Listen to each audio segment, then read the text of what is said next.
The day she was dragged into the center of Clearwater town, chained at the wrists and dust in her hair, no one spoke her name, not even the man who claimed to own her. He called her the silent Apache, as if lack of speech stole her humanity, as if stripping her identity made the cruelty more acceptable. But the crowd of settlers, ranchers, and outlaws gathered for the auction didn't need names to judge her worth. They saw her as an object, a curse, a reminder of a war they never understood. And as the auctioneer stood behind her and shouted, 50% off, not a single voice rose in interest. Even the most desperate man refused to raise his hand. The silent Apache girl stared at the dusty street, her face unreadable, her eyes empty, not of fear, but of something deeper, a hollow grief that made people look away. She didn't fight. She didn't speak. She only stood there, as if whatever had been done to her had taken everything but her breath. The auctioneer grew frustrated, his face red under the pressure of failure, barking rumors to provoke the crowd, that she was a witch, that she'd seen her whole tribe slaughtered, that she was cursed and mute because of some dark ritual. None of it stirred a bid. Whispers rippled through the crowd like smoke. Some said she had killed a white soldier with her bare hands before she was captured. Others said she hadn't made a sound in months, not even when whipped, and that her silence was a mark of madness. But one man stood at the edge of the crowd, arms folded, hat low, watching not the auction but her, watching the way her eyes didn't search for mercy or escape or even death. He saw something no one else did, not madness, not savagery, but resignation so deep it wrapped around her like armor. His name was Elias Mercer, a quiet cowboy with a scar on his jaw and a reputation for never speaking more than needed. He wasn't rich and he wasn't holy, but when he raised his hand and placed the only bid, the town fell silent, confused by the sight of a man, willingly buying what no one else wanted even for half price. Some laughed, some jeered, some warned him that he'd regret wasting coin on a cursed girl. But Elias didn't respond. His eyes never left her, not when they unlocked her chains, not when she stumbled forward and fell to her knees, not when she didn't thank him, didn't look at him, didn't even acknowledge freedom or ownership, only silence, heavy and impenetrable. Elias signed the papers, took the rope tied to her wrists, and walked her through the crowd, ignoring the stares. He didn't drag her. He didn't push her. He simply walked and she followed, the dust swallowing their footsteps as if trying to erase the moment.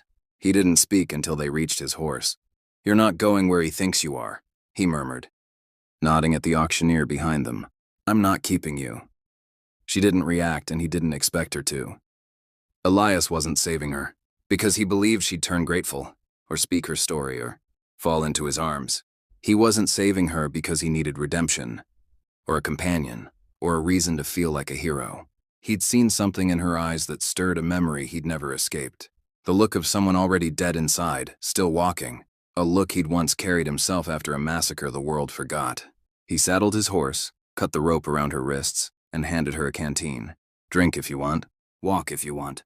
Stay or don't, I won't stop you." The girl's fingers trembled as she gripped the canteen, but she didn't lift it to her lips.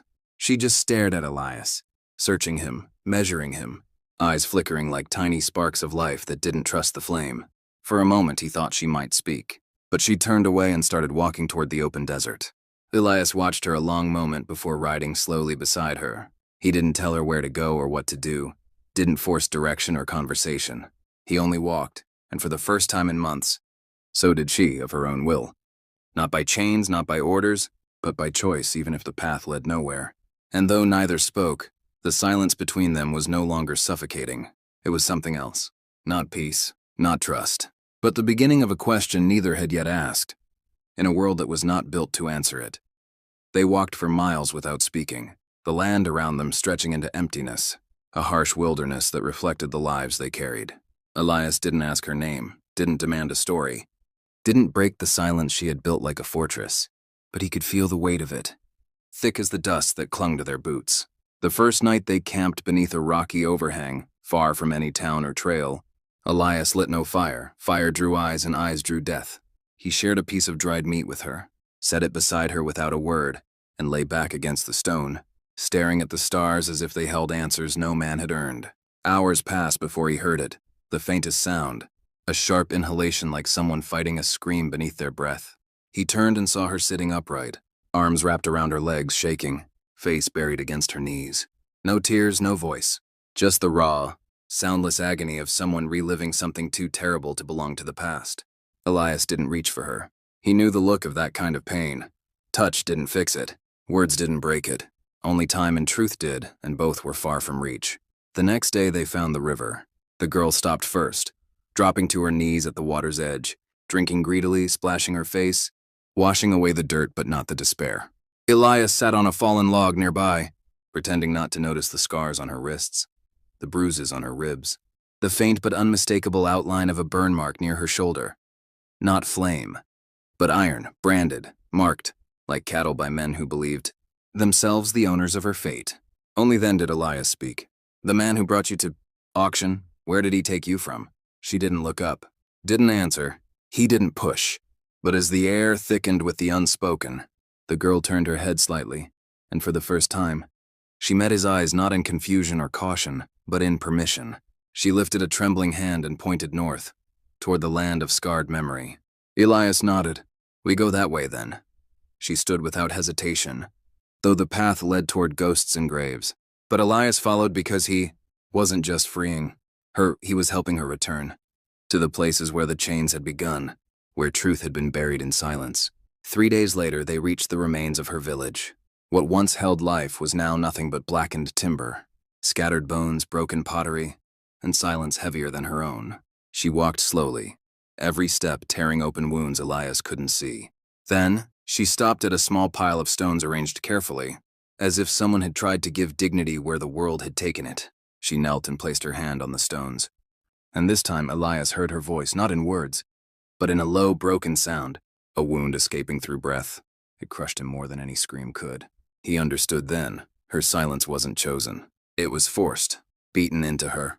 The soldiers who rode through her village months ago weren't following orders. They were hunting thrill. They'd taken what they wanted, burned what they hated, silenced what they feared. She had watched her father shot, her mother dragged into the flames, her little brother taken. When she had screamed, they had struck her, throat with the butt of a rifle, until the sound died, until she could no longer call for help, no longer curse the men who destroyed her world. Her voice was the first thing they stole. Her freedom was next. Elias felt the earth tilt beneath him. He wasn't surprised at the cruelty. He'd seen men do worse, but he was shaken by her survival, by her ability to walk, breathe, exist after being hollowed out and sold like livestock. He wanted to say something, anything, but his voice felt useless. In a place where justice had never walked, the girl turned suddenly, looking past Elias toward the horizon. A dust cloud, riders. She froze, eyes widening with a terror that didn't need translation. The auctioneer had sold her cheap, but he'd still lost money, and men like that didn't suffer loss in silence. Elias stood, hand on his revolver, mind racing. "Run," he told her, but she didn't move. She wasn't afraid to die. She was afraid to be caught again. Elias grabbed her wrist, pulled her behind a collapsed wall, and waited.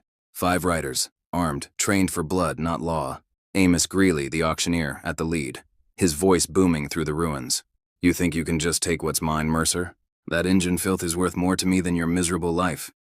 Elias didn't answer. He rose from cover, gun steady, eyes locked. The girl stayed low, heart pounding like thunder in her chest. Greeley laughed. "You got no idea what she's done, what she is." Elias didn't care. "She's not yours," he said, voice like steel. The battle that followed wasn't long. Elias had the ground. He had silence. He had nothing left to lose. When the dust cleared, Greeley and his men lay still, and Elias, bleeding, exhausted, but standing, turned back to the girl. She wasn't crying. She wasn't shaking. She walked toward him slowly, knelt beside him, and for the first time, placed her hand over his heart. Not as thanks, not as bond, but as recognition that he had seen her not as a slave, not as a symbol, but as a person. She opened her mouth, no sound, but she didn't need voice to speak. Her eyes did. Elias nodded. They buried the dead beneath the ruins, not for honor, but to close a chapter the world had no use for. When they rode away, the girl didn't look back. Her village was ash. Her name was lost, but her silence was no longer chains.